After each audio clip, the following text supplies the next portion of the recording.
Hey everybody, Cole Krantz here. Today we're going to talk about seeds and sprouts and a few other things that kind of go in the area of seeds and sprouts, whether it's commercial or hobby.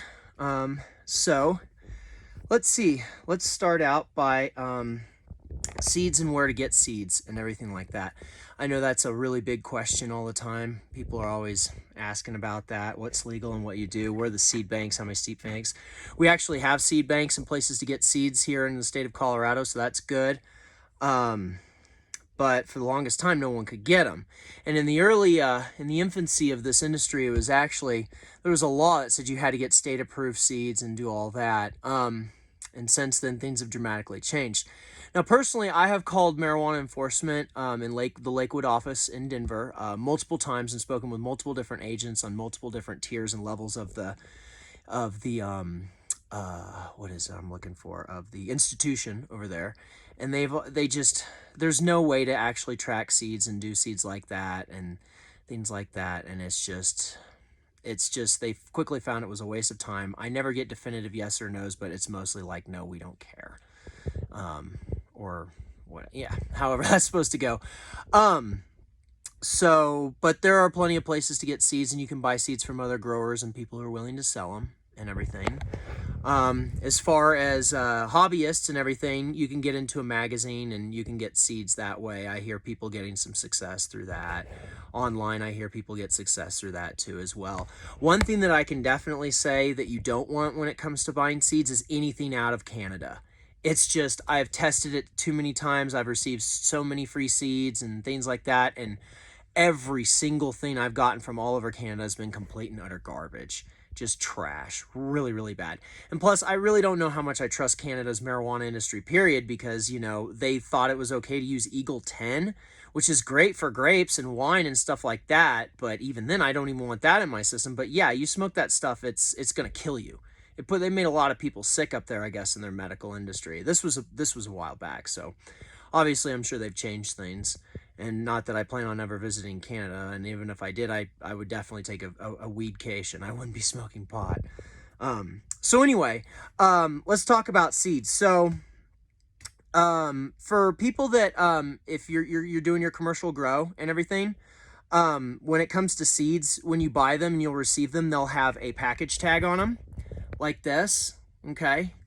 From a seed seller or a grower or another, seed source, seed bank. What you'll do, and I'll show you how to do this later in metric, of course. I'll always have a metric video to follow up whatever we're going on here. You'll just go into your metric and you'll accept the package, and then you'll use the seeds by piece. It'll be a package and it'll have several pieces in it, and we'll go over that and as you plant them and everything.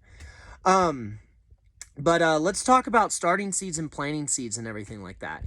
What I personally recommend is a very cheap, simple, soft light system. Not a lot of watts, doesn't get very hot. A small tent or safer area to do this. I got at Ace Hardware. It was definitely overpriced at 45 bucks or something like that. But you can definitely find these cheaper elsewhere. It's a simple grow terrarium. You have a heat pad here that comes with it. And this is 2-layer, and you'll fill it with dirt, and obviously, and you're going to want something that's going to trap humidity, because marijuana, it's like a frog, definitely, or salamander, whatever, reptile, amphibian. They breathe a lot through their skin, and so cannabis, what really helps it is humidity and moisture. As you can see, I'm a big fan of this Accurite. No, they're not paying me anything. In fact, no one in any of my videos is paying me anything to endorse anything or anything. This is all just off what I've got and what I've used over the years. But I have that over these vents so I can see temperature and moisture precipitation. 40% is kind of, it's okay. I mean, there's sprouts. As they get a little bigger, I want to avoid rot, so I would take it down to like a 30%, low and high here. It gives you that, and with your temperatures. 90 is quite a bit high.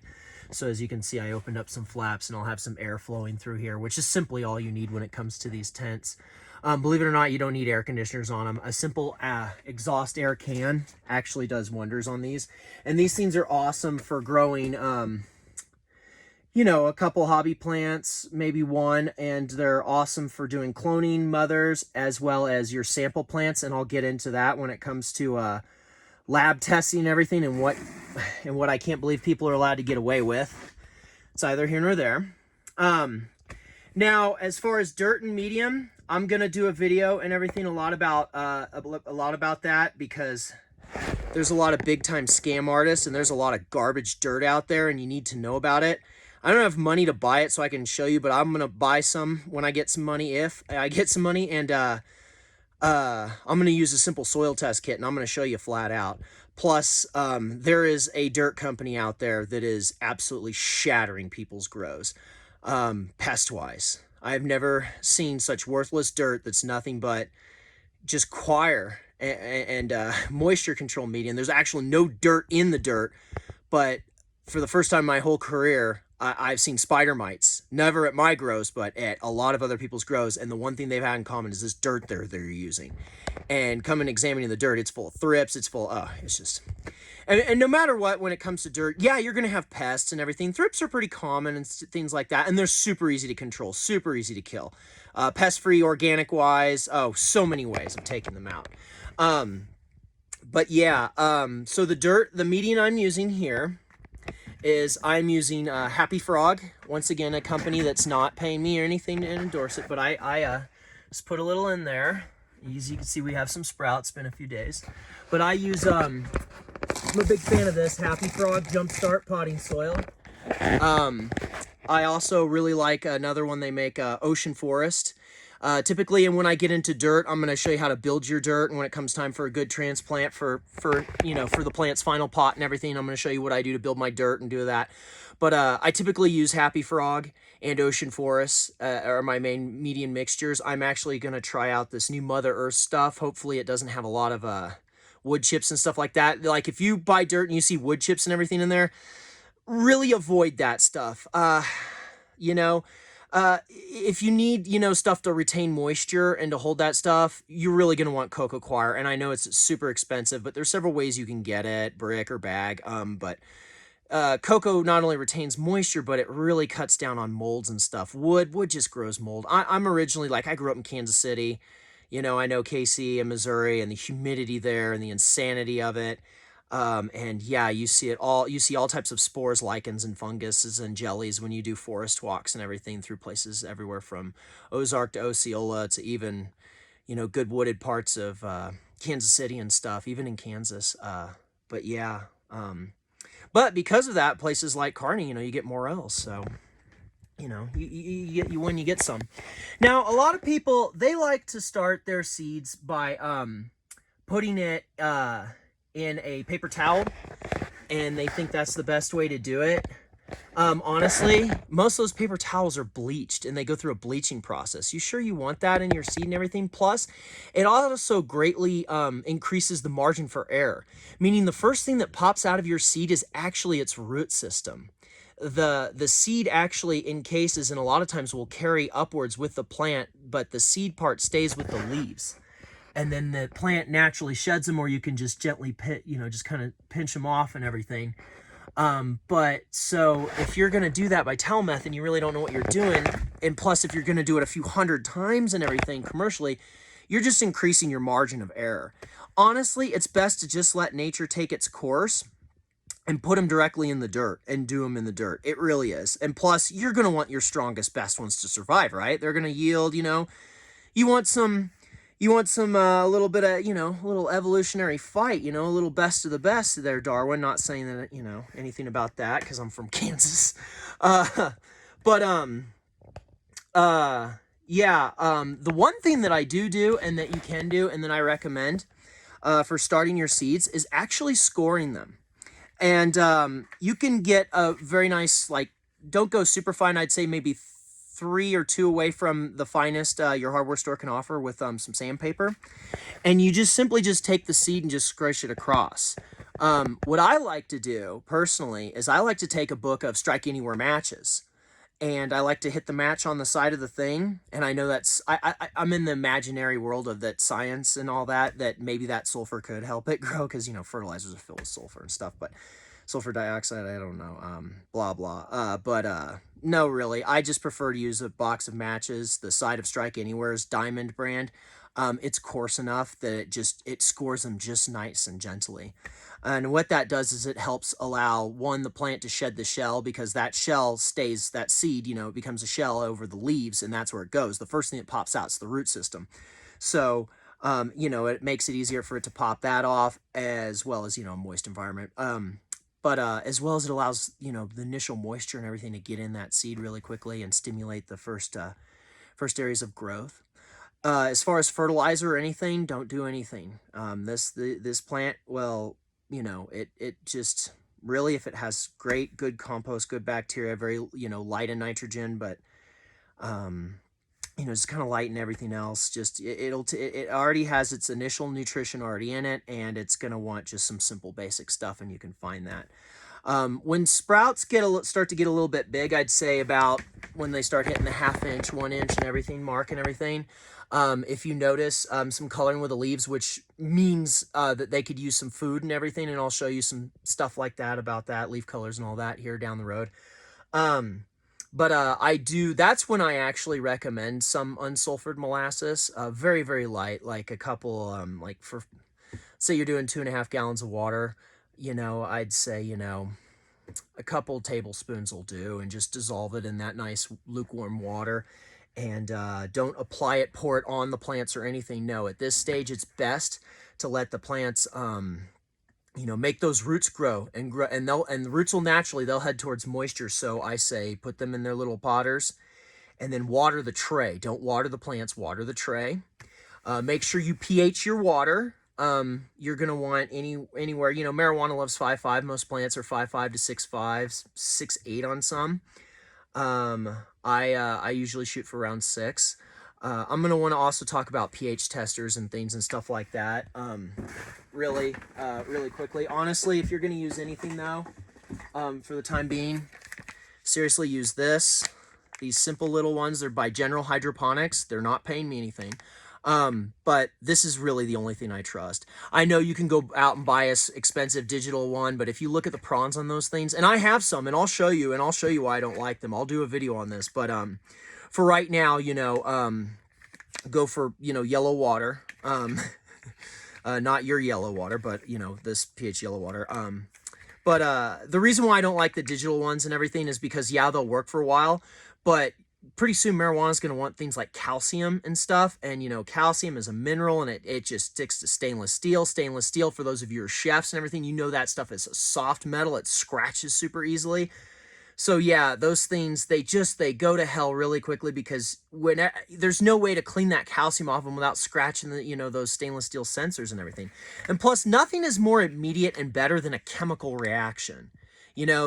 Honestly, so what if you buy 4 or 5 million of these frickin' things? You've got capital. You're in the marijuana business, right?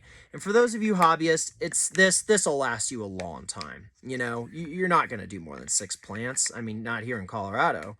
But yeah, use this. Trust me. You're gonna wanna be able to have a good, nice base. Not a base, but somewhere in between. 5.5, 5.8. I say yellow on this. That's really good. Water the tray, of course, because a lot of these dirts and everything, they'll get damp. And especially if you're going to dome it, like I really, really suggest you do, that way you have moisture in the air, so these plants can, do a two-way drink. They'll absorb it through their environment, and they'll absorb it through here. But this will also precipitate in rain and everything, especially if you have a nice, very, lukewarm, small heating unit. A lot of people, you'll think you can use a pillow blanket and everything. Unless that thing specifically says it's waterproof, don't use it. You'll start a fire. There's a lot of people that are starting fires and everything when it comes to that. Don't do it. Just get one of these waterproof, simple pads. It'll make it just warm enough to cause precipitation. Now let's go on to the lighting. Yes, I'm using just a simple soft fluorescent bulb. I will be using this thing called a spectrometer a lot, and I'll show you which one I like to buy and use. Save your money. Don't buy a expensive pH digital reader. Buy this, but spend your money, which actually doesn't cost that much, to get a spectrometer, so it'll let you know what your light spectrum and your intensity of your light spectrum is. And that's super key, because I don't want you know, the lux on these sprouts, really, I don't want it at like even 300. I like to keep it like at the most, at the extreme most, if I can, like 180, maybe 215 on that lux. So I'll keep this way backed up. You'll notice that it'll also, this reflective material kind of boost it. So that's why I'll even keep it backed up. But you know, you want the plants to crave the light, but you don't want the light to really damage them. And sprouts, they're in that very sensitive infancy and everything. So you're gonna want to not get, please don't give them super intense light. Don't make it really hot for them. They do like a good nice humidity. As far as heat goes, you know, try not to go above like 82 is pretty high. You know, if you're hitting 84 high or 90, you know, this isn't accurate. I also, another thing that you'll save money and you'll be able to buy on, because you didn't buy that digital pH reader, is a temperature gun, one of those laser temp guns. Get one of those. That way you know what temperature is what the temperature your soil is, what your plant is, everything, you know. Mind your temperatures, okay? And as these plants grow and they'll hit a regulation size, which I'd say fairly is about here, that's usually when I put my plant tags on and everything. Obviously, they'll be taken out of this planter and moved to a next stage in a first transplant, which we'll go over in the future. I will also show you how to input your plant, and I'm going to show you not only how marijuana enforcement likes these things labeled and everything, but I'm kind of OCD, and I've developed a little system of a double dating system that I think is really smart. I think it's good. You know, opinions vary. But I'm going to show you how to do that, and of course a follow-up video when we do that. We will be taking the entirety of these plants and everything on my laboratory in this little hobby here. We will be taking it through an entire practice run on metric. Okay, and that way you will be able to view the videos in pieces and not the long craziness, and I will be able to actually go into some details that I think that the actual metric videos, they really miss. And the bummer thing about metric, because first off, they're an awesome company. You need to know, you call people, you're gonna call these people, treat them like your family, because they're already prepared to treat you like your family. No joke. Seriously, the operators on metric, they're great, but a lot of them, you know, a lot of these answers and you know, are tough and not easy to produce. They have to look up a lot of things. But mind you, metric, as far as I know, is still the only marijuana tracking company in the United States. So they're doing several states, and so the metric is different on quite a few states and everything. So if you have a question about your state's metric and everything, the only thing I could say is hire me as an employee on your metric, so I can go in and take a look at it, and then I can figure it out in a few days. It actually probably wouldn't even take me but a day, you know. Metric's really not that bad. I learned to do metric from a guy who works in our train car and rail system here in the United States. He does packing and freight, and come to find out that our metric system is exactly like that. And the one piece of pre-advice I can give to you, and you're going to hear me saying this a lot in my metric videos, and that is, if you ever get stuck and if you ever get lost on metric, work backwards. Work backwards. And I'll show you how to do that. Don't worry, I'll show you how to do that. But as far as the first metric video, I'm going to show you how to accept packages, whether they're clones or seeds, and I'll show you how to go from there metric-wise, which would then obviously show you what to do physically when it comes to the plants, you know. And I'll go over that too when I go through a plant transplanting. I'll say, well, if these were clones, this is, you know, blah blah. I'll go over all that. Now, I'm not just making up rules, ideas, or anything when it comes to that. I want to make sure that everyone knows that there is literature out there. This is marijuana, you know, the enforcement guide book. This is the red book. This one's actually outdated. We're on to a blue book now, and I think we have another. But where to acquire this? This is very important. LexisNexis.com. LexisNexis.com. LexisNexis.com. They do legal books and everything. You're not required to own this book. You're expected to own it, and you are expected to have read it. So when it comes to laws and regulations, there's no excuses, owners. You got to know it. You can't just be like, oh, I didn't know when the agent shows up, or oh, I didn't do this. It doesn't work that way. LexisNexis.com, Colorado marijuana laws and regulations. See, we've got our official nice state signias on here, all that good stuff. let me, it's in case the camera's reversed and everything, we'll take another look at it, and I'll post pictures of it too, as well as on my Facebook and all that, so you can come check it out. But it's LexisNexis.com. I can't say it enough. You've got to have that book. You were expected to have it. Just like if you have any employees, or even if you're by yourself, you're expected to have an OSHA poster too. Yeah, got to have that OSHA poster. You got to have a bathroom. The bathroom needs to work. You need to have a place where employees can go potty, even if you're doing it by yourself. You have to show that, because even if you're a solo grower and running a solo company, you're still a solo employee. So you have to follow all those laws and regulations for employment, okay? Everything here in the state of Colorado. You got to do that, people. Yeah. This isn't some rogue industry or anything where you're just allowed to go ahead and do whatever the heck you want. It's a business. I wish the health department had more involvement in this industry. I will say that, because some of the grows and all that, but we'll get into that when I talk about labs and spores, molds, fungus, yeasts, pesticides, microbial tests, potency tests, metals tests, and now your water is being tested. That's right, city folk. If you ain't doing an RO system to take out that birth control and everything in your water over there in your grows, they're going to find it. And I don't want to smoke, opiate addicts' water or whatever. I mean, is that stuff coming out of waters? I mean, is it getting that clean? I don't know. I use an artisanal well, adjudicated artisanal well, and I have a commercial well. But I pump fish poo water when I clean the fish. You'll see. We'll do a video and I'll show you how I'm doing this ecosystem on several levels here, and why I'm using the fertilizers I use and the things that I'm doing. But yeah, I hope this covers pretty much an introduction to the actual planting of seeds, and working with seeds and sprouts for their early beginning life. Remember, they won't need food until you see their leaves change color. The first color you will most likely see would be a yellowish tint, which means it's going to need some nitrogen and everything. I really hate to start transplanting until I feel the plants at least have a couple tiers, maybe 2 to 3 tiers worth of leaves on them. Then I'd maybe start considering transplanting.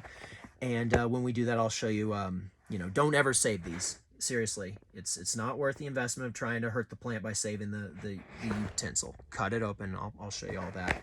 But molasses, a few tablespoons and 2.5 gallons of water. Mix it up with your hand, lukewarm water. That'll have pretty much the good beginning nutritions that they'll need and everything. And nitrogen is one that you've got to be very, very careful about. So, a little bit of molasses is okay. If you're feeding a large amount of sprouts and everything like that, what you can do is General Organics or General Hydroponics again. Let's see, what's that company? General Hydroponics.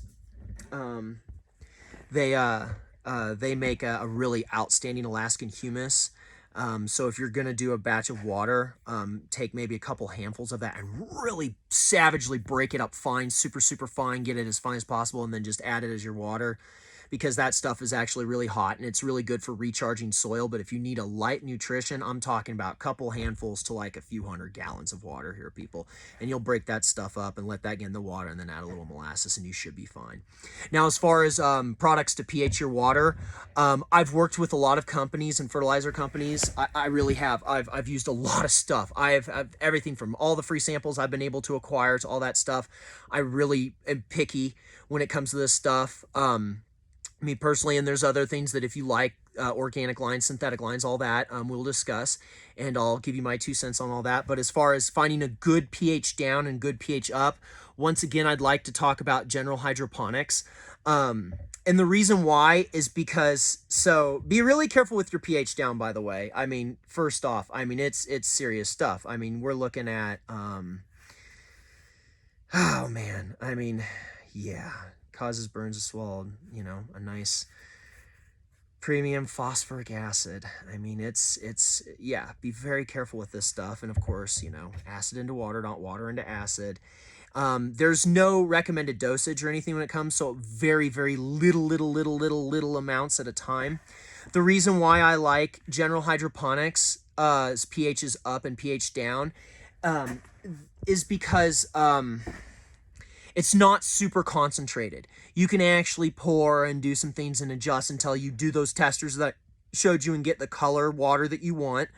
Um, I am a big fan of Emerald Harvest and their products and everything, but their pH down and their pH up, it's like both of them a teeny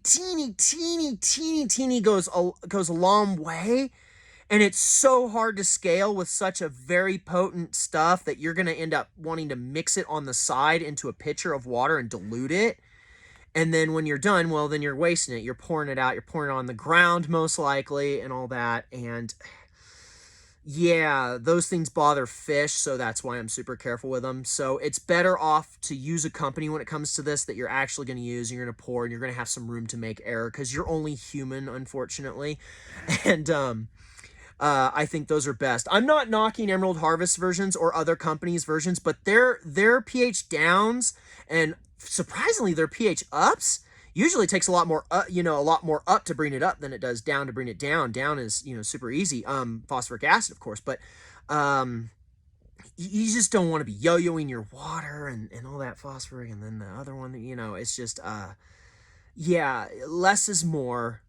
Always, less is always more in almost everything in life. And so just a little bit of that stuff at a time, and then let it circulate. I like to use standing sub pumps and have them set in if you're mixing a large batch of water. And I'll show you that later on down the road when I do mixing nutrition and stuff like that. And the newts we'll be using. The newts I will be using for this hobby grow is absolutely what I would be using for a commercial grow. And it's because, well, I have them. I'm still holding on to the dream of my farm, trying to find a partner. But yes, synthetic newts, there's actually a company out there that's really good. It'll get you results. It's clean, it's clear. It doesn't stay remnants. You'll pass your pesticides. You will. I've never failed pesticides. I can show you what I recommend. And of course, I have a full organic line and everything like that. And I make my own fertilizers, of course. I'm at a trout farm, and I have access to fish waste from several very large companies, as well as, the penal systems here and everything. I got some letters of exclusivity and everything. So if I ever got funding and everything for that, I could launch a fertilizer company. That wouldn't be a problem. But there are some things that I do mix and make that help out the growing of my plants that I use, that are part of my secrets, some serums and some stuff from store-bought ingredients that I put together. And of course, some symbiotic growing. I don't just grow marijuana, I grow things with marijuana. And I like to do them. But I'll get into that when it comes time for soil building and everything, and that'll be probably a few weeks down. We're a ways away from that transplanting, It might be a few days or a few weeks before I post videos, but that's only because I want to grow a crop, as I'm doing these videos. I want to show you. We're going to do the whole thing together. We're going to do one whole crop together, and we're going to do this in a way that's going to give you the confidence to be able to do this on your own, whether it's, for a hobby or whether it's for a full-on commercial, entity. I'm going to show you how to do it. I'm going to hold your hands all the way through this. And, and together we're going to find better ways. So make sure that, if you have comments, really use that comments part, use it for questions and all that stuff.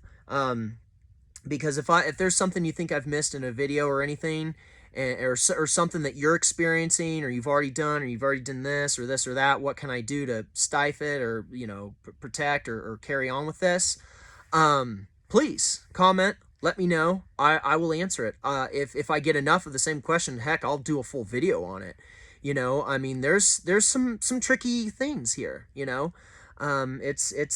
kind of a finite act of gardening for a lot of reasons. One, because, well, you'll hear me say this a lot. Marijuana is very sexual. It has sexes. It has things. Another thing is it's a photosensitive plant. Another thing is it's a nutrition sensitive plant. It changes its nutritional needs as it changes its life cycle, which is photosensitive. Yeah, I know. But there's a lot of things that go into it. And if you screw up anything along the lines, you still get some bud and stuff, but you're not going to get good, squishy, dense nugs. You're not going to get nugs that stink. You're not going to get good weed. You want good weed. You want to do this right. And genetics can only take you so far. They really can. I've seen some of the best genetics in the world get completely blotched. because people, like, they come out here to the San Luis Valley first off, and they dig holes in the ground here and actually plant their cannabis in the dirt here.